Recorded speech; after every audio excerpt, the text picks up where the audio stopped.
बाज जो पक्षियों का राजा होता है, इंग्लिश में उसे ईगल कहते हैं। कहा जाता है कि बाज के पास बहुत ज़्यादा ताकत होती है। सभी पक्षियों में एक अलग ही जज्बा रखता है, वो है बाज। पर हर कामयाब इंसान, कामयाब पक्षी या कोई भी कामयाब चीज़ के पीछे एक बहुत ही कड़ा संघर्ष होता है। वैसा ही कड़ा संघर्ष बाज का भी है। एक बाज की कहानी बहुत ही कठिनाइयों और संघर्ष से भरी होती है।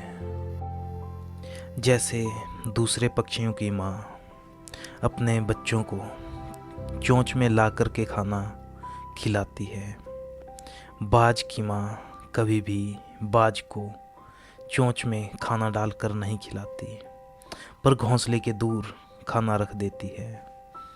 बाज के बच्चे को उस खाने तक खुद ही जाना होता है और खुद ही खाना पड़ता है। जैसे कि और पक्षी पैदा होने के कुछ दिन बाद घोंसले से निकलते हैं, पर बाज के पास ऐसा कुछ नहीं है। वो जब पैदा होता है तो उसी समय से उसकी माँ उसे संघर्ष और कठिनाइयों में लड़ने की ताकत प्रदान करने लगती है। वो उसे खाना खुद नहीं खिलाती, बल्कि जैसे दूर घोंसले के पास रख देती है, बाज का बच्चा खुद वो खाना खाता है। और उड़ने की प्रैक्टिस, ट्रेनिंग उसके पैदा होने के जस्ट कुछ समय बाद ही शुरू हो जाती है, जब वो अंडों से निकलता है तब। फिर बाद में घोंसले से उस बाज के बच्चे को बार बार नीचे गिराया जाता है। या तो उसे उड़ना पड़ेगा या तो नीचे गिर जाएगा, और जब तक वो उड़ेगा नहीं तो गिरता रहेगा। बाज की माँ फिर से उसे बार बार घोंसले में लाती है। बार बार बाज की माँ उसे घोंसले से नीचे फेंकती है, और अंत में वह समय आ जाता है जब बाज का बच्चा उड़ना सीख लेता है। इससे होता क्या है दोस्तों, बाज कड़ी मेहनत, कठिन मेहनत और बहुत ही कड़ा संघर्ष करता है। जब पैदा होता है तो उसी समय से वह अपने संघर्ष में लग जाता है, तभी वो अंत में आसमान की ऊंचाइयों को छू पाता है। ऊंचाइयां छूने का मतलब क्या है दोस्तों? जब वो छोटा सा था तभी उसने बहुत कठिनाइयाँ देखी। खाना उसे अपने मुंह में नहीं मिला, चोंच से उसके मुंह में खाना नहीं डाला गया, उसे उड़ने के लिए बार बार घोंसले से नीचे फेंका गया। जब वो नीचे गिर जाता तो उसकी माँ उसे उठा के फिर से घोंसले में रखती है, और फिर से ऐसे ही बार बार चलता रहता है, और अंत में बाज उड़ना सीख जाता है। और जब वो उड़ना सीख जाता है तो पक्षियों का राजा कहलाता है। पर बाज का वो कठिन संघर्ष और मेहनत वहीं पे ख़त्म नहीं हो जाती। जब वो 40 साल का हो जाता है, बूढ़ा हो जाता है, तब उसके नाखून बहुत ही कोमल हो जाते हैं, उसकी चोंच वो बहुत कोमल हो जाती है और आगे से गोल हो जाती है, जिससे वह अपना खाना नहीं खा पाता। उसके पंखों में अब वो ताकत नहीं रहती। फिर जाके एक बार फिर से बाज नई ज़िंदगी की शुरुआत करने के लिए कहीं दूर पहाड़ पे चला जाता है, और वहाँ जाके वो अपनी चोंच को पत्थर पर ज़ोर ज़ोर से मारता है, और इससे उसकी पूरी की पूरी चोंच टूट जाती है और खून से लहूलुहान हो जाती है। फिर भी वह थकता नहीं या हारता नहीं, वह अपनी मेहनत जारी रखता है। वह अपना वही संघर्ष जारी रखता है और वही संघर्ष करता है। चोंच के बाद बारी उसके नाखूनों की आती है, जो कि अभी उतने नोकीले नहीं, वह बहुत ही डैमेज हो चुके होते हैं। तो फिर बाज अपने नाखूनों को ज़ोर ज़ोर से ज़मीन पे और पत्थरों पे रगड़ता है और अपने नाखूनों को भी तोड़ देता है। और उसके बाद बाज के पंखों की बारी आती है।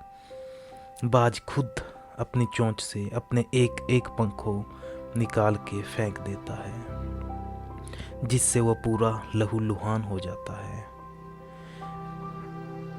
बहुत ज़्यादा लहूलुहान होने के बाद भी वह संघर्ष नहीं छोड़ता।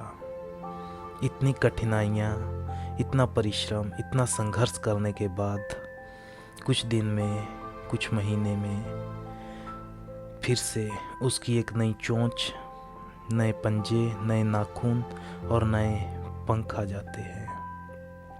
और फिर से एक बार उसके अंदर वही जोश, वही ताकत आ जाती है जो एक बाज में जवानी में होती थी। फिर उसके बाद वह 40 साल और जीता है। उसी ताकत के साथ वह उठता है। ऐसे ही एक बाज 80 साल तक जीता है। मैं आप सभी दोस्तों से भी एक ही बात कहूँगा कि कभी भी कठिनाइयों में परिश्रम करना, संघर्ष करना मत छोड़ो। कठिनाइयाँ तो आती जाती रहेंगी। कठिनाइयाँ एक ऐसी चीज़ है जो आज आई तो कल चली जाएगी, पर संघर्ष अगर आज करोगे तो पूरी ज़िंदगी भर आपको संघर्ष करने की आदत पड़ेगी। तो जितना हो सके संघर्ष करो, मेहनत करो, लगन से अपना काम करो।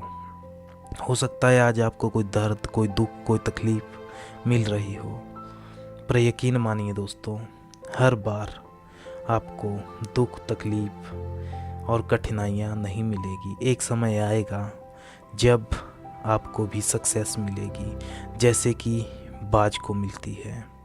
वह मरने वाला होता है, पर वह अपने आप खुद अपनी चोंच, नाखून और पंखों को उखाड़ फेंकता है। कितनी दर्द होती होगी उसे।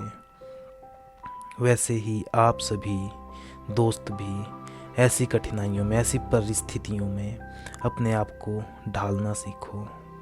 अगर आप ऐसी परिस्थितियों में अपने आप को ढाल लोगे, ऐसी परिस्थितियों में जीना सीख लोगे, तो यकीन मानना दोस्तों, आप कभी भी पीछे नहीं रह सकते। आप बहुत ही सक्सेस होंगे। अंत में मैं यही कहना चाहता हूँ दोस्तों कि आपके प्यार से मुझे बहुत मोटिवेशन मिलता है। आप मेरी वीडियो पे अच्छा प्यार दिखाते हो। मेरे 100+ सब्सक्राइबर आज कंप्लीट हो चुके हैं। इसके पीछे सभी आप दोस्तों का हाथ है। ऐसे ही साथ देते रहें। चैनल को सब्सक्राइब करें, वीडियो को लाइक करें और कमेंट के माध्यम से हमें बताएं कि हमारी वीडियो आपको कैसी लगती है। हम वैसे ही करेंगे जैसा आपको पसंद है, क्योंकि मेरी वीडियो सिर्फ आप लोग देखते हों और जो आप लोग देखना चाहते हों मैं उसी टॉपिक पे वीडियो बनाऊंगा। तो धन्यवाद दोस्तों।